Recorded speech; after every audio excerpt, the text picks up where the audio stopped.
এই কেকগুলো বানানো খুবই সহজ, অল্প ঝামেলার মধ্যে বানিয়ে ফেলা যায় আর একবারে বেশি করে বানিয়ে রাখলে সারা সপ্তাহ চায়ের সঙ্গে বা বাচ্চাদের টিফিনেও দেওয়া যায়। মেহরুন্নেসা মৌ আপু কমেন্ট করেছিলেন কিছু টি টাইম সিম্পল কেকের রেসিপির জন্য। আজকের ভিডিওটা ইনশাল্লাহ মৌ আপু এবং অন্য যারা আছেন সবার কাছে অনেক ভালো লাগবে। ভিডিও ভালো লাগলে কিন্তু লাইক কমেন্ট শেয়ারের পাশাপাশি পেজটা ফলো দিয়ে দিবেন। নরম তুলতুলে আর ভীষণ মজাদার এই কেক বানানোর জন্য প্রথমেই তো শুকনো উপকরণগুলো আমি নিয়ে নিচ্ছি। তার জন্য লাগছে ময়দা, তীর ময়দা দিয়ে কেক খুব সুন্দর হয়। আজকে আমি 2 পাউন্ড কেক দেখাচ্ছি, যদি কেউ 1 পাউন্ড বানাতে চান তাহলে সবকিছু অর্ধেক করে নিলেই হবে।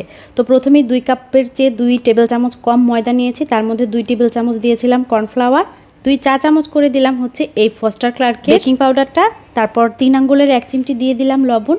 এখন এগুলোকে চেলে নিচ্ছি, চেলে নিলে কেক অনেক ভালো হয়। এই যে দলাগুলো আছে এগুলো আর কেকের মধ্যে তখন থাকে না। এখন লিকুইড উপকরণগুলো একসাথে করে নিচ্ছি। এর জন্য আমি 1 কাপ ময়দার জন্য লাগছে 1/3 কাপ হচ্ছে ঘন করা লিকুইড দুধ আর 1/3 কাপ করে লাগছে তেল। আমি যেহেতু 2 পাউন্ড বানাচ্ছি সেজন্য 2 বার করে নিয়েছি। 2 বার 1/3 কাপ তেল দিয়েছি, 2 বার 1/3 কাপ দুধ দিয়েছি আর দিলাম 2 চা চামচ ভ্যানিলা এসেন্স। ফস্টার ক্লার্কের ভ্যানিলা এসেন্সের ফ্লেভারটা সুন্দর, আমি এটা ব্যবহার করেছি।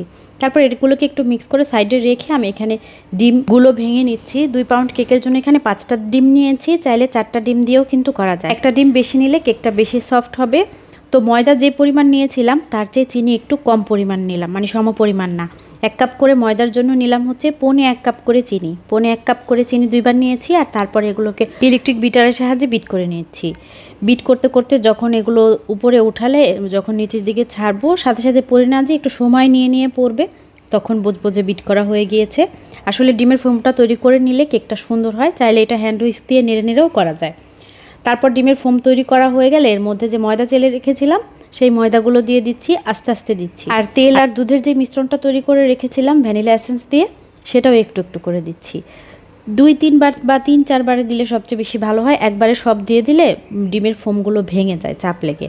তো এই জন্য আলতো হাতে আস্তে আস্তে করে নেড়ে চেড়ে মিক্স করলে সবচেয়ে ভালো হয়, যাতে করে ডিমের ফোমগুলো আস্ত থাকে, মানে এরকম একটা ফ্লাপি ভাব থাকবে। এই ব্যাটারের মধ্যে ডিমের ফোমটা একদম নেতিয়ে গেলেই কিন্তু কেকটা আর এরকম এত সফট থাকবে না। ডিমের ফোমটা একদম অক্ষত থাকার কারণে ব্যাটারটা কিন্তু অনেক ফ্লাপি আছে, এটা আর খুব বেশি ফুলে উঠবে না। তাই আমি মোল্ডটা একদম ভরে দিয়েছি। এটা একটা 1 পাউন্ডের মোল্ড ছিল। এটা ভরে দেওয়ার পরে এখানে আমার আরও কিছুটা ব্যাটার রয়ে গিয়েছে। এর মধ্যে এখন 2 টেবিল চামচ কোকো পাউডার দিলাম আর 1 চা চামচ দিলাম হচ্ছে রেডম্যানের চকলেট ইমালশন। এটা হাতের কাছে না থাকলে ভ্যানিলা এসেন্স বা চকলেট এসেন্স দিয়েও চালিয়ে নেওয়া যাবে, তবে অবশ্যই ভালো ব্র্যান্ডের দিতে হবে, আর না থাকলে না দিলেও হবে। এখন এগুলোকে একটু আলতো হাতে খুব ভালো করে মিক্স করে নিয়ে মোল্ডের মধ্যে ঢেলে নিচ্ছি। আর মোল্ড কিন্তু আমি আগেই রেডি করে রেখেছিলাম। মোল্ডের গায়ে হালকা একটু তেল ব্রাশ করে একটু নর্মাল কাগজ বিছিয়ে তেল ব্রাশ করেছি, কোনো বাটার পেপার না। এটা বাটার পেপার দিতে পারলে আরও ভালো হয়, তবে আমার কাছে তেমন কোনো পার্থক্য মনে হয় না। নর্মাল কাগজের উপর হালকা তেল ব্রাশ করে নিতে হয়। খুব বেশি তেল দিলে কেকের ভাজে ভাজে তেল ঢুকে থাকে, কেকগুলো ভেঙে যায় তখন। আমি আমার ইলেকট্রিক ওভেনে বেক করছি, এই জন্য 175 ডিগ্রি সেলসিয়াস তাপমাত্রায় 10 মিনিটের মতো ওভেনটাকে আগে চালিয়ে রেখেছি। তারপর গরম হওয়ার পরে আবার 30 মিনিটের জন্য বেক হতে দিলাম। যদি কেউ চুলায় করতে চান তাহলে একটা বড় প্যানের মধ্যে এভাবে একটা স্ট্যান্ড বসিয়ে তারপরে কেকের মোল্ডটা বসিয়ে দিয়ে সিলভারের ঢাকনা দিয়ে ঢেকে দিতে হবে। কাচের ঢাকনা দিয়ে ঢাকলে উপরের দিকে কালারটা ভালো হয় না। ওভেনে আমি কেকগুলো বেক করছি প্রায় 40 মিনিটের মতো।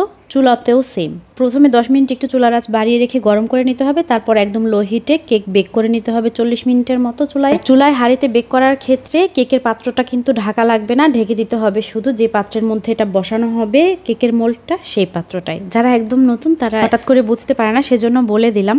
আর আমি ইলেকট্রিক ওভেনে 175 ডিগ্রি সেলসিয়াস তাপমাত্রায় আপ ডাউন হিট অন করে দিয়ে বেক করেছি 40 মিনিট। এরপর একটা টুথপিক দিয়ে একটু চেক করে নিয়ে তারপর কেকগুলো নামিয়ে দিয়ে নিয়েছি। কতটা সুন্দর হয়েছে, একদম সফট। কেকের মধ্যে একটা ভেজা ভেজা ভাবসহ অতিরিক্ত সফট করার জন্য কেকগুলো নামিয়ে গরম অবস্থাতেই একটা র্যাপিং পেপার বা যে কোনো কিছু দিয়ে একদম ঢেকে রেখে দিলে কেক কিন্তু অনেক বেশি নরম থাকে, তবে একটু ভেজা ভেজা ভাব হয়ে যায়। কত সহজে তৈরি হয়ে গেল সারা সপ্তাহের জন্য টি টাইম কেক। এগুলো এয়ারটাইট বক্সে ভরে নর্মাল ফ্রিজে প্রায় 10 থেকে 15 দিন পর্যন্ত সংরক্ষণ করা যাবে। আর এমনিতে বাইরের তাপমাত্রায় রেখে দিলে 3-4 দিন খুব ভালো থাকবে। শীতকালে অবশ্য আরও বেশি সময় ধরে ভালো থাকে।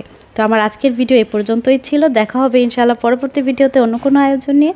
সে পর্যন্ত ভালো থাকবেন সবাই। আসসালামু আলাইকুম।